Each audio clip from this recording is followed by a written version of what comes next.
Hi friends, அஸ்ஸலாமு அலைக்கும். Welcome to my channel.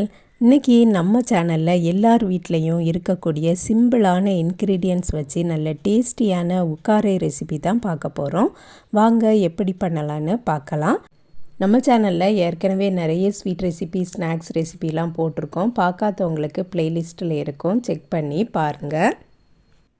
இந்த ஸ்வீட் ரெசிப்பியை நம்ம பாசி பருப்பில் தான் செய்ய போகிறோம். 3/4 கப்பு பாசி பருப்பை ஒரு கடாயில் சேர்த்துருக்கேன். இதை நம்ம வறுத்துக்கலாம்.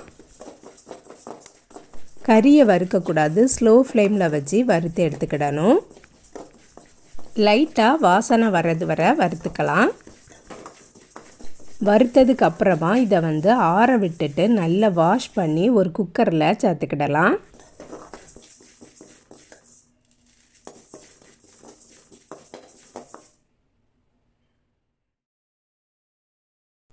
குக்கருக்கு பருப்பை மாற்றியாச்சு. இதில் 3/4 கப்பு பருப்பு சேர்த்துருந்ததுனால நான் 1 கப்பு தண்ணீரை ஊற்றி குக்கரை மூடி வச்சிடலாம். ஒரு 2 விசில் போல் வந்தால் போதும். பருப்பு நல்ல குக் ஆயிரும். இந்த ஸ்வீட் ரெசிப்பியை நான் வெல்லம் யூஸ் பண்ணி தான் செய்ய போகிறேன். அதனால் ஒரு பெரிய சைஸில் வெல்லம் எடுத்து வச்சுருக்கேன். இதை நல்லா பொடிச்சிட்டு கொஞ்சமாக தண்ணீரை ஊற்றி மெல்ட் பண்ணி எடுத்துக்கிடலாம்.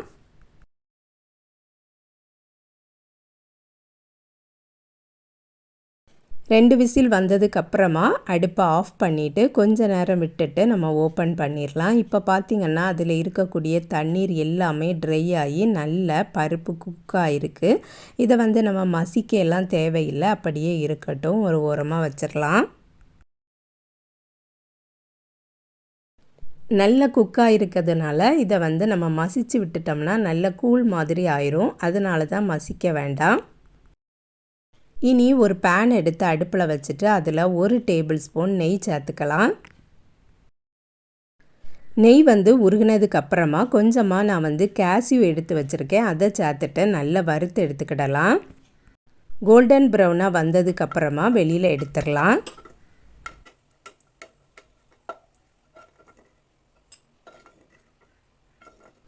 மறுபடியும் 1 டேபிள் ஸ்பூன் போல் நெய் சேர்த்துக்கிடலாம். நெய் நல்ல ஹீட் ஆனதுக்கப்புறமா 1/4 கப்பு ரவை எடுத்து சேர்த்துக்கலாம்.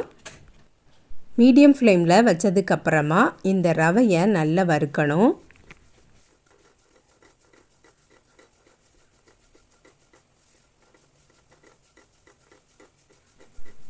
கொஞ்ச நேரம் வறுத்ததுக்கப்புறமா 1 டேபிள் ஸ்பூன் போல் ஃப்ரெஷ்ஷான தேங்காய் துருவலை சேர்த்துடணும். அதையும் சேர்த்துட்டு நல்லா வறுக்கணும். லைட்டாக முருவி வரணும், அந்த அளவுக்கு நம்ம வறுத்து எடுத்துக்கிடணும்.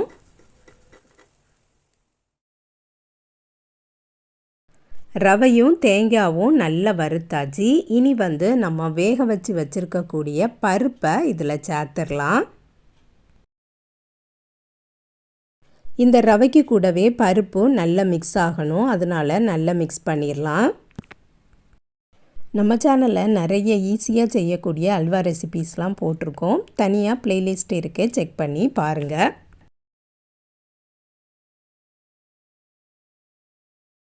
என்னுடைய வீடியோஸ் பிடிச்சிருந்ததுன்னா வீடியோவுக்கு ஒரு லைக் பண்ணிடுங்க. சப்ஸ்கிரைப் பண்ணாமல் பார்த்துட்ருக்கீங்கன்னா சப்ஸ்கிரைபும் பண்ணிடுங்க.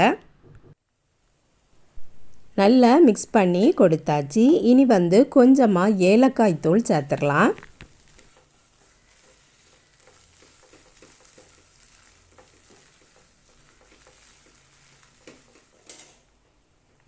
வெல்லத்தை மெல்ட் பண்ணி ஃபில்டர் பண்ணி எடுத்து வச்சுருக்கேன். அதையும் சேர்த்துடலாம். சேர்த்துட்டு நல்லா மிக்ஸ் பண்ணி கொடுத்துக்கிடலாம். இந்த வெல்லப்பாகு இந்த பருப்பில் நல்லா அப்சர்வ் ஆகி நல்ல ஒரு டேஸ்டியாட்டு இருக்கும். மீடியம் ஃப்ளேமில் வச்சுட்டே மிக்ஸ் பண்ணிடலாம். ரவையெல்லாம் சேர்த்துருக்கிறதுனால இந்த வெல்ல கரைசலை நல்லா அப்சர்வ் பண்ணிடும். பருப்பை தனியாட்டு நம்ம குக் பண்ணுறதுனால இதை செய்கிறதுக்கு ஒரு 10 நிமிஷம்தான் ஆகும்.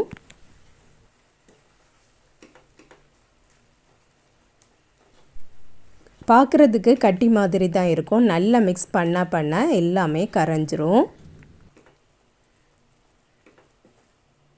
வெல்லம் சேர்த்துருக்கிறதுனால நல்ல கலர்ஃபுல்லாக இருக்குது. எக்ஸ்ட்ரா நம்ம எந்த விதமான கலர் கூட சேர்க்க வேண்டியதில்லை.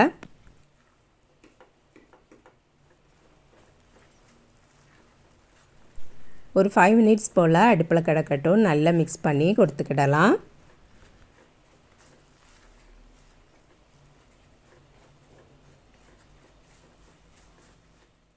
நல்லா மிக்ஸ் ஆனதுக்கப்புறமா 1 டேபிள் ஸ்பூன் போல் நெய் சேர்த்துக்கலாம்.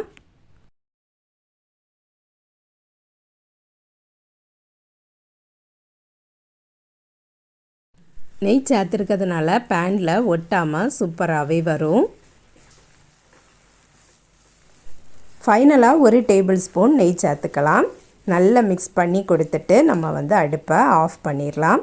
வீட்டில் செய்த நல்ல பசு நெய் இது நல்ல மணமாட்டி இருக்கும். இந்த மாதிரி நல்ல நெய்யில் செய்யும்போது தான் இந்த ரெசிபியே நல்ல டேஸ்டியாக இருக்கும். பசும்பாலில் எப்படி நெய் செய்யலாங்கிற வீடியோ நான் ஏற்கனவே அப்லோட் பண்ணியிருக்கேன். ப்ளேலிஸ்ட்டில் இருக்கும், செக் பண்ணி பாருங்கள். இப்போ பார்த்தீங்கன்னா எப்படி சேர்ந்து வந்திருக்குன்னு பாருங்கள். இனி நம்ம அடுப்பை ஆஃப் பண்ணிவிட்டு வேற ஒரு பாத்திரத்துக்கு மாற்றிடலாம். ஒரு சின்ன கிண்ணத்தில் வச்சுருக்கேன். இதை நம்ம இப்போ டிமோல்ட் பண்ணிடலாம். இதில் பருப்பு, ரவை, வெல்லம் இதெல்லாம் தான் நம்ம சேர்த்துருக்கோம். அதனால சின்ன பிள்ளைங்கள்லேருந்து பெரியவங்க வரைக்கும் சாப்பிடலாம். நெய் அதிகம் சேர்க்க வேண்டாம் அப்படின்ட்டு நினச்சிங்கன்னா நெய் குறைவாக சேர்த்தா போதும். வறுத்து வச்சுருந்த கேஷ்யூவை அதில் போட்டு மிக்ஸ் பண்ணணுன்னா கூட மிக்ஸ் பண்ணலாம். நான் ஃபைனலாக இப்படி வைக்கலாம் அப்படின்ட்டு தான் நான் எடுத்து வச்சுருந்தேன். இது அல்வா மாதிரியே நல்ல ஒரு சாஃப்டாக இருக்கும். பார்க்கவே சூப்பராக இருக்குது. சாப்பிடவும் நல்ல டேஸ்டியாக இருக்கும், நல்ல சாஃப்டாக இருக்கும். நீங்களும் ட்ரை பண்ணி பாருங்கள் ஃப்ரெண்ட்ஸ். இந்த வீடியோ பிடிச்சிருந்தா லைக் பண்ணுங்கள், ஷேர் பண்ணுங்கள். நம்ம சேனலை இது வரைக்கும் சப்ஸ்கிரைப் பண்ணலைன்னா சப்ஸ்கிரைப் பண்ணிடுங்க. நெக்ஸ்ட் வீடியோவில் வேறு ஒரு ரெசிபியில் சந்திக்கிறேன். அஸ்ஸலாமு அலைக்கும்.